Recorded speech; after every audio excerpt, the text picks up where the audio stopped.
메리 크리스마스. 예, 제가 지난 추수감사주일 때도 말씀드렸지만 이 절기설교를 한다는 것이 참 어려운 것 같습니다. 현 목사님 존경합니다. 20년을 성탄절마다 똑같이 설교를 하셔야 되는데 성도들에게 참신하고 또 여전히 우리의 삶에 변함없는 그런 예수 그리스도의 오심을 또 말씀으로 나눈다는 것이 참 쉬운 일은 아닌 것 같습니다. 오늘 저는 누가복음 2장 1절부터 14절을 통해서 하나님께 영광, 사람들에게는 평화라는 제목으로 함께 말씀을 나누려고 합니다. 특별히 우리가 성탄절을 맞이하면 언제나 그 머리에 떠오르는 소설이 하나 있습니다. 1800년대 영국에서 살았던 찰스 디킨스라는 이 소설가가 쓴 소설이죠. 크리스마스 캐롤이라는 소설입니다. 슬라이드 넘겨주세요. 예, 이 크리스마스 캐롤의 내용을 우리는 잘 압니다. 찰스 디킨스가 쓴 스크루지를 주인공으로 하는 소설입니다. 정확하게 말하면 에버니저 스크루지입니다. 그런데 이 사람이 쓴 소설 중에 특별히 또 성탄절이나 겨울을 보내면서 읽으면 좋은 책 중에 하나가 두 도시 이야기라는 그런 소설입니다. 1786년 프랑스 혁명이 있었던 시기에 런던과 파리를 오가면서 이 파리에서 그 고난을 당하는 사람들이 런던으로 피신하는 가운데에 특별히 일어나는 여러 가지 일들을 너무 재미있게 잘 쓰고 있습니다. 이 찰스 디킨스는 특별히 이 프랑스 혁명에 대해서 억압이 낳은 분노가 정의가 아니고 복수로 변질될 때에 얼마나 어마어마한 폭력이 생기는지를 소설을 통해서 우리에게 보여줍니다. 그러면서 그 역사의 악순환은 반복되는 폭력이 아니라 타인을 위해서 자신의 목숨을 버리는 것으로 변화될 수 있다라는 사실을 보여주는 것이 두 도시 이야기입니다.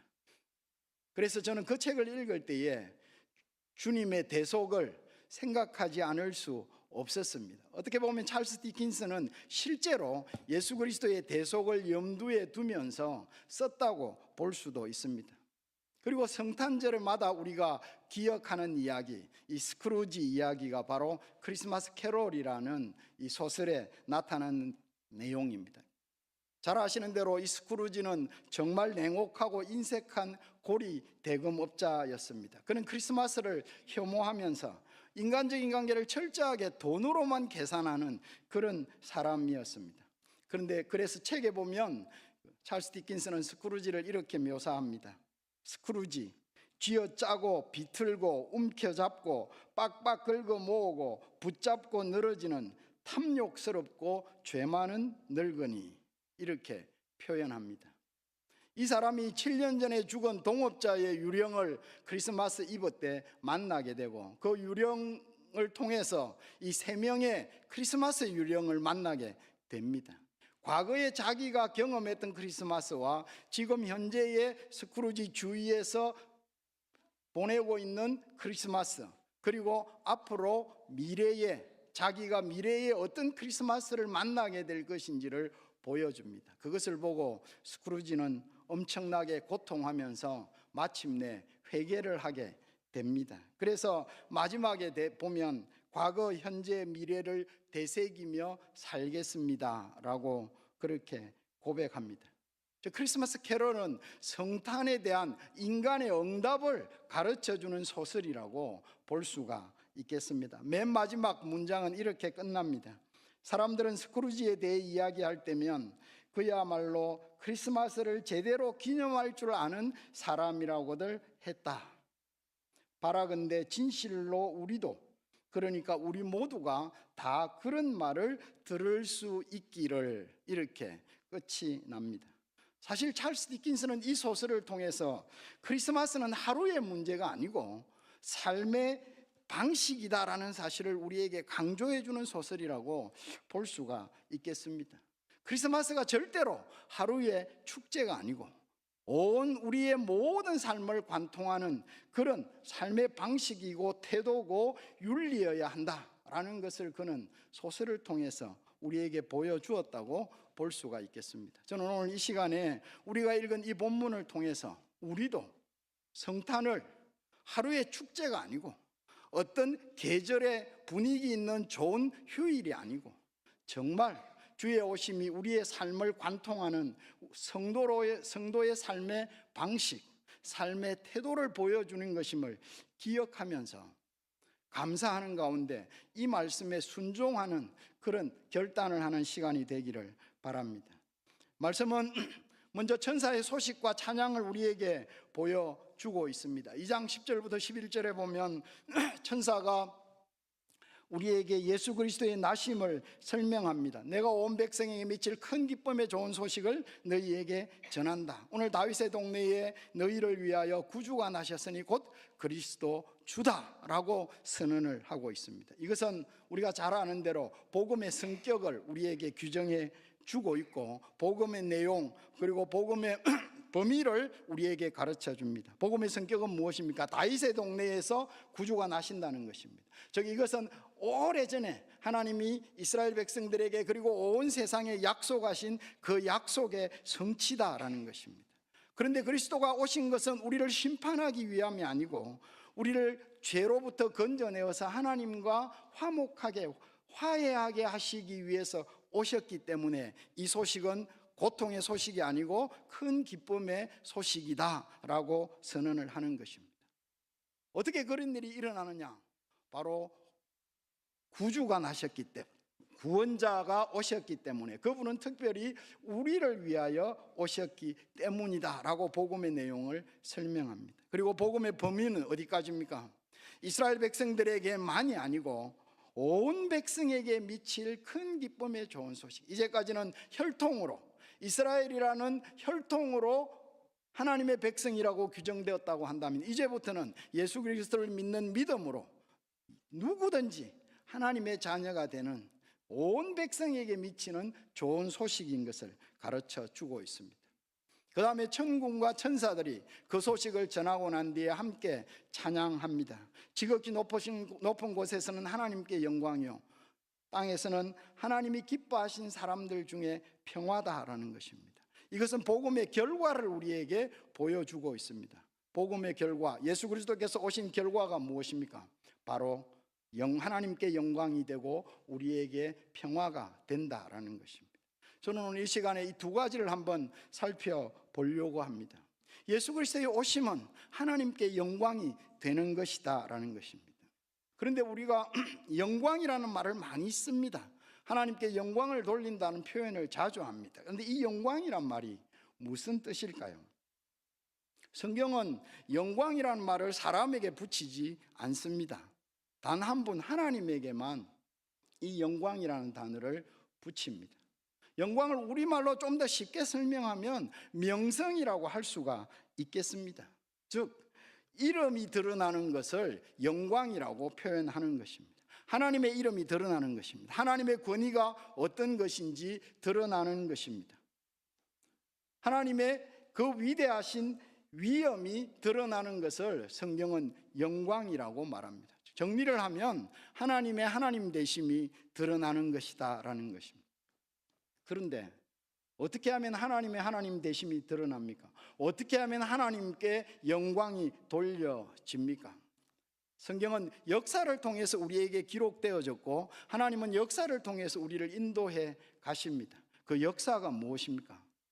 역사는 이런저런 말을 역사가들이 하지만 우리가 고백하기로는 역사는 하나님의 승리의 흔적이 역사입니다. 즉 하나님께서 무엇을 약속하셨고 하나님께서 어떻게 그 약속을 이루어 가셨는가의 그 흔적, 그 결과가 바로 우리는 역사로 받고 있다라는 것입니다.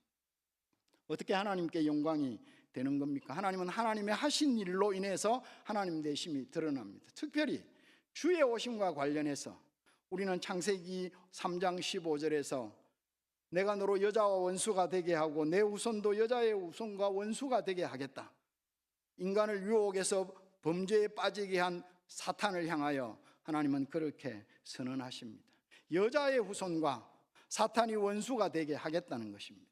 그래서 창세기 3장 15절을 원시복음, 가장 처음에 선언된 복음이라고 그렇게 부릅니다.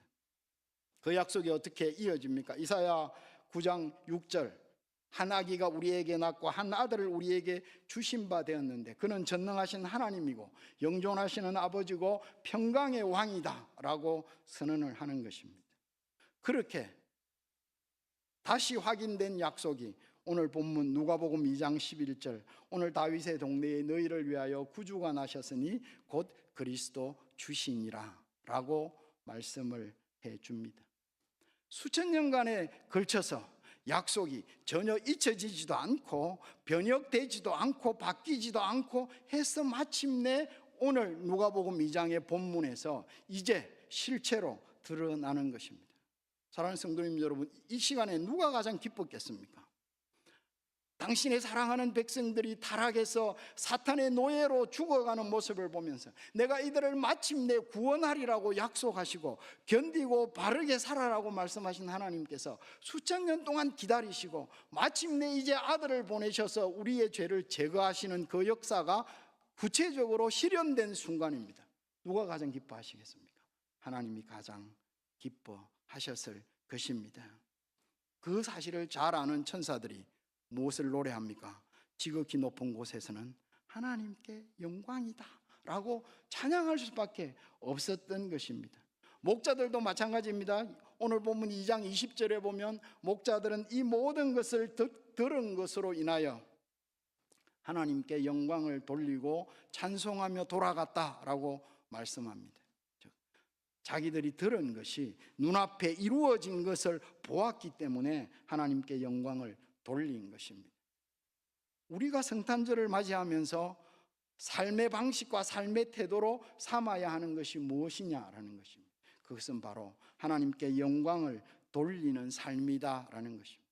우리도 천사들처럼 영광을 돌려야 합니다. 우리 역시 오래전에 하나님이 하신 그 약속이 결코 거짓이 아니고 바로 이 땅에 구체적으로 이루어졌다라는 사실을 알기 때문에 하나님은 신실하신 분이라고 하나님께 영광을 돌리는 것입니다.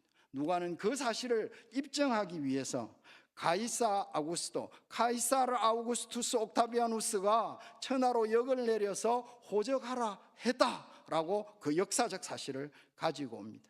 그리고 퀴리니우스가 구레노가 수리아 총독되었을 때에 처음 한 호적이라, 이 처음이라는 말은 사실은 다르게 번역하는 것이 옳다고 칼빈도 루터도 어거스틴도 다 그렇게 말을 했습니다. 처음이라 그러니까 혼란스러운데 먼저라는 것입니다.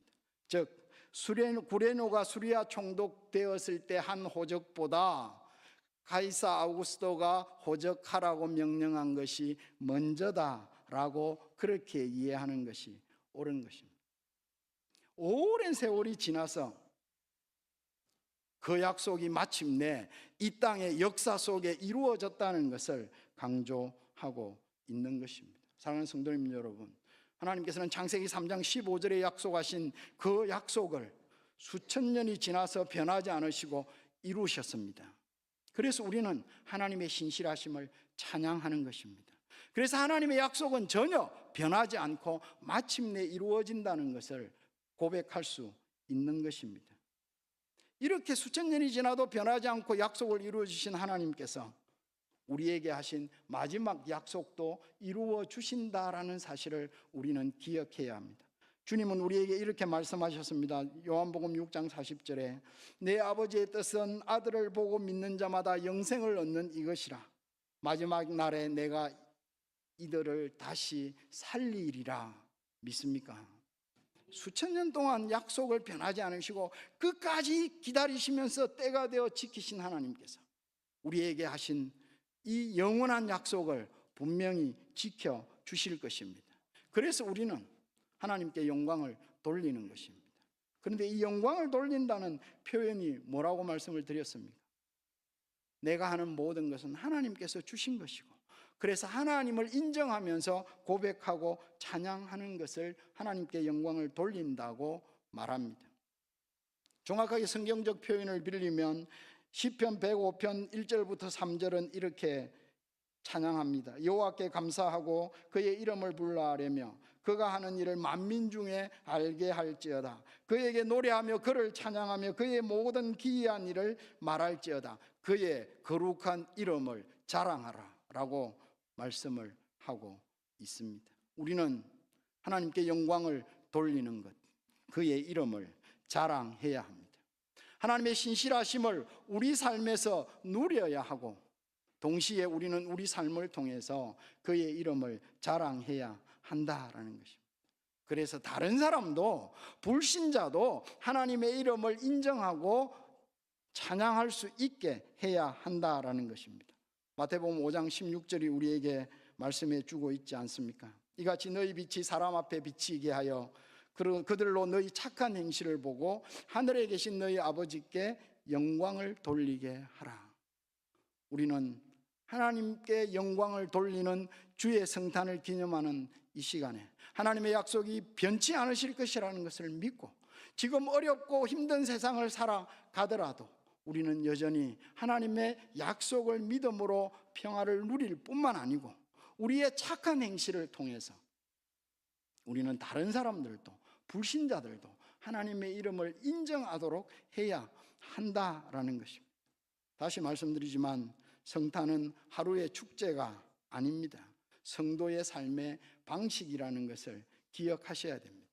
성육신의 방식, 이것이 성도가 살아야 될 삶의 방식이다라는 것을 기억하면서 우리의 성육신의 방식으로 살아내는 삶을 통해서 이웃들이 하나님을 인정하게 하고, 우리의 삶을 통해서 하나님의 이름을 자랑하는, 하나님께 영광을 돌리는 그런 삶을 결심하고 또 살아내는 그런 성도들이 될 수 있기를 바랍니다. 두 번째, 우리는 천사의 찬양 중에 사람들에게 기뻐하심을 입은 사람들 중에는 평화다라고 선언을 하고 있습니다. 이 평화를 구약성경 언어인 히브리어는 샬롬이라고 말합니다. 신약성경에는 에이레네라고 그렇게 말을 합니다. 그런데 이 성경이 말하는 평화는 단순하게 전쟁이 없는 것을 말하고 있지 않습니다. 성경에서 평화라고 말씀을 하고 있을 때는 하나님의 백성들이 누리는 행복이고 상급을 표현하는 것입니다. 무엇보다도 이 평화는 하나님과의 평화를 전제로 하고 있습니다. 우리가 죄로 말미암아 하나님과 원수가 되게 된 것입니다. 그런데 예수 그리스도께서 오심으로 죄를 걷어내심으로 우리로 하여금 하나님과 화목하게 하셨습니다. 그 결과 우리 가운데는 기쁨이 있고 여러 가지 시련 가운데서도 우리는 평화를 누릴 수가 있는 것입니다. 그래서 우리의 삶이 하나님 안에서 질서 잡히고 딱 정리되기 때문에 우리의 삶은 생활 가운데서 기쁨과 번성을 누릴 수 있는 것입니다. 샬롬, 평화 이렇게 말하니까 낯설죠. 그런데 우리가 인사할 때마다 뭐라고 인사하십니까? 안녕하십니까? 라고 인사합니다. 이 안녕이라는 말이 제가 보기에 성경이 말하는 샬롬과 가장, 평화와 가장 닮은 말이라고 생각합니다. 안녕이라는 말은 몸이 건강하고 걱정이 없어서 마음이 평안한 것을 말합니다. 그런데 이 안자는 또 다른 뜻으로도 쓰입니다. 천하가 잘 다스려져서 태평한 것을 안녕이라고 말합니다. 우리가 만날 때마다 안녕하십니까? 라고 인사할 뿐만 아니고 헤어질 때 안녕히 계십시오라고 인사합니다. 다른 말로 안녕하십시오 라고 말해도 무방합니다. 그래서 궁중 언어는 뭐라고 씁니까? 강령하십시오 뭐 이렇게 어려운 말을 쓰지 않습니까? 이것이 평화입니다. 주님께서 오셔서 이루신 것, 우리가 주님의 오심을 기념하면서 우리가 누려야 될 핵심이 뭐냐? 평화다라는 것입니다. 그런데 본문은 이상하게 시작을 합니다. 가이사 아구스토가 나오고 수리아 총독 퀴레니우스가 등장을 합니다. 왜 이런 사람들이 등장을 할까요? 카이사르 아우구스투스 옥타비아누스, 이 사람은 로마의 초대 왕입니다. 그리고 수리아의 총독 퀴레니우스는 굉장히 악독한 사람이었습니다. 유대를 수리아에 편입하고 세금을 악착같이 거두기 위해서 인구조사를 시킨 사람이다라는 것입니다. 성경이 우리에게 보여주는 것은 대조입니다. 즉 로마로 말미암는 평화와 예수 그리스도로 말미암는 참된 평화를 우리에게 이 본문을 통해서 대조시키고 있다라는 것입니다. 우리는 팍스 로마나라는 말을 잘 압니다. 라틴어죠. 로마의 평화다 이런 뜻입니다. 즉 다른 말로 하면 로마로 말미암은 평화 이런 말입니다. 로마로 말미암은 평화가 뭐겠습니까? 역사는 승자의 기록이죠. 이긴 사람이 마음대로 쓰는 것이 역사입니다. 그래서 로마 입장에서, 이긴 제국의 입장에서 우리로 말미암아 이 유럽과 근동의 평화가 이루어졌다 이렇게 선언을 한 것입니다. 그런데 로마의 지배를 통치받는 식민지 입장의 백성들은 어땠겠습니까? 그들은 억압과 착취의 고통이었습니다. 우리나라도 마찬가지입니다. 일제가 우리를 강점했을 때에 소위 사람들은 식민지 근대화론을 주장합니다. 일제가 우리를 지배했기 때문에 그나마 이렇게 살게 되었다고 주장합니다. 그건 역시 그때 당시에 우리를 지배했던 일본의 주장입니다. 그러나 우리는 억압과 고통의 시기였습니다. 성경은 우리에게 이 사실을 보여줍니다. 로마의 통치에서 로마로 말미암은 평화라는 것들에 대해서 한번 기억해보라. 누가는 분명하게 기록합니다. 수리아 총독 키레니우스가 얼마나 유대를 괴롭혔는지 잘 아는가. 그래서 누가는 사도행전 5장에서 그 인구조사를 다시 언급합니다. 그만큼 유대인들에게 고통스럽게 만들었던 인구조사였습니다.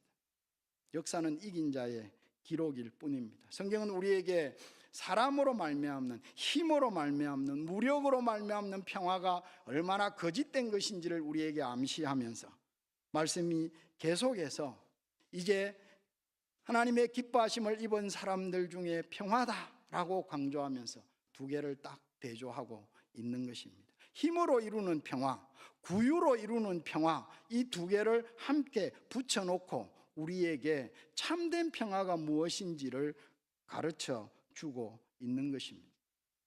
성경은 이미 이사야를 통해서 메시아가 오셨을 때에 어떤 나라가 이루어지는지 우리에게 가르치고 있습니다. 그가 열방 사이에 판단하시고 칼을 쳐서 보습을 만들고 창을 쳐서 낫을 만들 것이다. 칼을 쳐서 쟁기를 만들고 창을 쳐서 낫을 만들어 추수하고 곡식을 거두어서 함께 나누어 먹게 될 것이다 라는 것입니다. 이사야 11장에는 사자가 소처럼 풀을 먹는 나라가 될 것이다. 이 절대 강자인 사자가 약자인 소와 함께 살면서 약자인 초식동물이 먹는 풀을 먹고 사는 나라, 그 나라가 주님이 오셔서 이루실 나라다. 그것이 주님이 이루시는 평화다라고 강조를 합니다. 우리 오늘 본문을 읽으면서 이 1장 1절이 누가복음 2장 1절 2절이 단순하게 역사적인 어떤 배경 그리고 탄생 사건의 역사적 사실만 가르쳐 주는 것이 아니라 참된 평화는 힘이 아니고 제국이 아니고 구유를 통해서 이루어진다라는 것을 우리에게 가르쳐 주는 것입니다. 전에도 말씀을 드렸습니다. 이 구유가 무엇입니까? 짐승들의 먹이통입니다. 주님이 짐승 같은 우리의 먹이가 되시기 위해서 이 땅에 오셨습니다. 주님은 성찬을 통해서 당신이 우리의 먹이로 우리의 죄를 제거하시고 하나님의 자녀가 되게 하시기 위해서 당신을 우리의 먹이로 주신다, 우리의 밥으로 주신다고 이미 상징적으로 보여주셨습니다. 그래서 그때도 말씀드렸지만 어거스틴은 만물을 창조하신 당신의 지혜가 가난한 우리를 먹이시려고 우유가 되신 것이었습니다 라고 고백록에 정리하고 있습니다. 배고픈 우리를 먹이시려고 하나님의 아들이 친히 우유가 되셔서 우리의 배를 불려주셨다. 이것이 어거스틴은 성육신, 성탄의 의미를 그렇게 이해했다는 것을 가르쳐 주고 있습니다. 오셔서 구유에 누이신 주님은, 이 나무 구유에 누이신 주님이 나무 십자가로 우리의 죄를 제거하시고 하나님과 우리 사이에 평화를 이루셨다는 것을 기억하면 좋겠습니다. 골로새서 1장 20절은 이렇게 선언합니다. 그의 십자가의 피로 화평을 이루사 만물 곧 땅에 있는 것들이나 하늘에 있는 것들이 그로 말미암아 자기와 화목되게 하셨다라는 것입니다. 주님이 이루신 평화는 어떤 방식으로 이루어졌습니까? 이 땅에 우리가 누려야 될 참 평화가 무엇입니까? 돈을 많이 가지면, 건강하면, 권세가 있으면 평화가 이루어집니까? 성경은 그것을 끊으라고 우리에게 말씀합니다. 가이사, 아구스도, 수리아 총독, 키레니우스, 몰라도 되는 이야기를 왜 적었겠습니까? 참된 평화는 힘과 무력으로 주어지는 것이 아니고, 지배와 정복으로 주어지는 것이 아니고, 섬김과 희생으로 주어지고, 제국에 의해서가 아니고 구유에 의해서 이루어진다는 것을 우리에게 강조해 줍니다. 동시에 이 말씀은, 이 복된 소식은 누구를 통해서 전해졌습니까? 왕들을 통해서 전해진 것도 아니고, 세속 권력자들을 통해 전해진 것도 아니고, 종교 권력자들을 통해 전해진 것도 아닙니다. 누가복음 3장에서 누가는 분명하게 기록합니다. 옥타비아누스 다음 티베리우스 황제가 2대 황제가 되었을 때에, 가이사 디베리오가 제국을 다스리고, 헤롯이 갈릴리의 본봉왕으로 있고, 누가 있고, 안나스와 가야바가 대제사장으로 있을 그때에 하나님의 말씀이 그들에게 임한 것이 아니고 빈들에서 사가랴의 아들 요한에게 임했다라고 선언을 하고 있는 것입니다. 주의 오심은 이런 왕들에게 전해진 것이 아닙니다. 주의 오심은 이런 권력자들에게 전해진 것이 아니고, 주의 오심은 이런 종교 권력자들에게 전해진 것이 아닙니다. 주의 오심은 목자들에 의해서 증언되었다라는 것입니다. 유대 랍비들은 목자를 아주 비천하게 취급을 했습니다. 유대 랍비들의 기록을 보면 이 목자는 정직하지 않고 신뢰하지 못할 사람들이라고 그렇게 적고 있습니다. 그래서 이들의 증언은 법정에서 증거가 되지 못했습니다. 법정에서 증인의 역할도 할 수 없는 이런 사람들을 통해서 다윗의 동네에 구주가 나셨다라는 소식이 전파되었다는 것, 어떻게 이해하십니까? 주님의 복음은 이런 사람들을 통해 전해지고, 주님의 평화는 권력과 힘과 돈으로 전해지는 것이 아니고 섬김과 희생을 통해서, 십자가를 통해서 이루어지는 것임을 우리에게 가르쳐 주는 것입니다. 사랑하는 성도님 여러분, 우리는 주님의 탄생을 감사하면서 이 평화를 기억하면 좋겠습니다. 먼저 주님께서 오셔서, 구유에 오셔서 십자가로 이루신 이 평화가 우리가 누리는 평화가 될 수 있기를 간절히 바랍니다. 주의 성탄으로 인해서 이 불안한 세상, 이 어렵고 힘든 세상에서 흔들리지 않는 평화를 누릴 수 있기를 바랍니다. 요한복음 16장 34절은 우리에게 이렇게 말씀하고 있지 않습니까? 이것을 너희에게 이르는 것은 너희로 내 안에서 평안을 누리게 하려 함이라. 세상에서는 너희가 환난을 당하나 담대하라. 내가 세상을 이기었노라. 사랑하는 성도님 여러분, 주의 오심으로 이루신 이 평화가 우리 온 성도들에게, 가정에, 그리고 우리 제주서광교회에 충만하기를 간절히 바랍니다.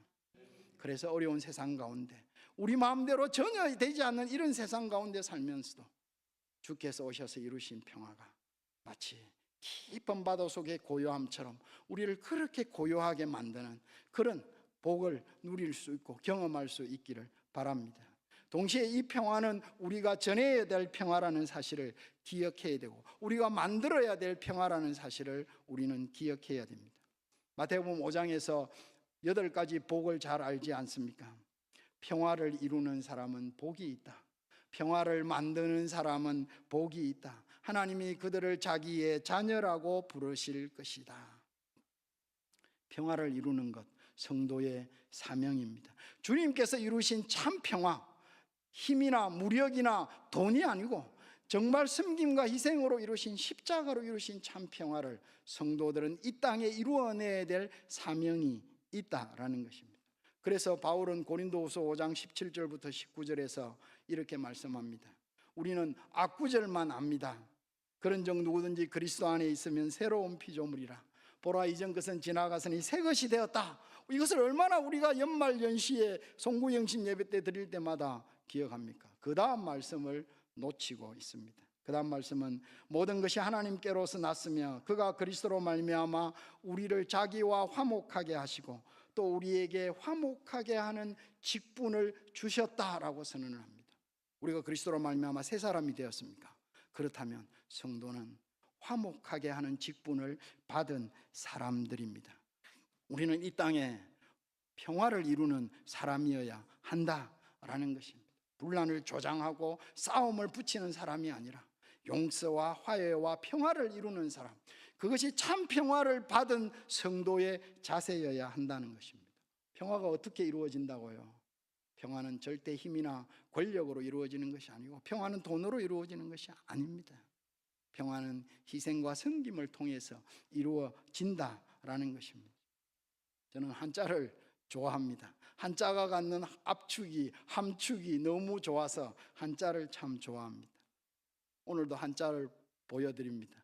평화라는 단어를 보십시오. 저 한자 평자는 고를 평자입니다. 그 다음에 화자는 화와 조화를 이룬다는 화자입니다. 그런데 저 화자를 잘 풀어보면 벼화자와 입구자입니다. 벼화자는 화복할 때 바로 그 벼화자입니다. 어떻게 생각하십니까? 평화가 어떻게 이루어집니까? 평화는 쌀이 입에 골고루 나누어질 때 평화가 온다라는 것입니다. 평화는 나눔을 통해서 이루어진다라는 것입니다. 찰스 디킨스가 크리스마스 캐롤을 통해서 우리에게 그렇게도 알려주고 싶었던 크리스마스 메시지, 크리스마스는 단순하게 하루의 축제가 아니고 성도의 삶의 태도이자 성도의 삶의 본질이고 의미다라는 사실을 가르쳐 줬는데, 그 크리스마스의 핵심이 바로 나눔이다라는 것입니다. 성탄의 기쁨이 어떻게 완성될 수 있습니까? 나눔을 통해서 완성될 수 있습니다. 주께서 우리에게 준 것이 크든 작든 기꺼이 성도들과 나누고 이웃들과 나누고 세상과 나누는 것, 그것이 성도의 사명이고 그것이 화목하게 하는 직분을 받은 우리의 자세다라는 것입니다. 말씀을 정리하고 마치겠습니다. 사랑하는 성도님 여러분, 성탄은 절대로 하루의 문제가 아닙니다. 성탄은 하루의 축제가 아니고 성도의 삶의 방식이고 태도고 윤리라는 사실을 잊지 마시기를 바랍니다. 주님께서 오셔서 이 땅에 이루신 이 성육신의 원칙, 이것이 우리가 살아가야 될 삶의 원칙입니다.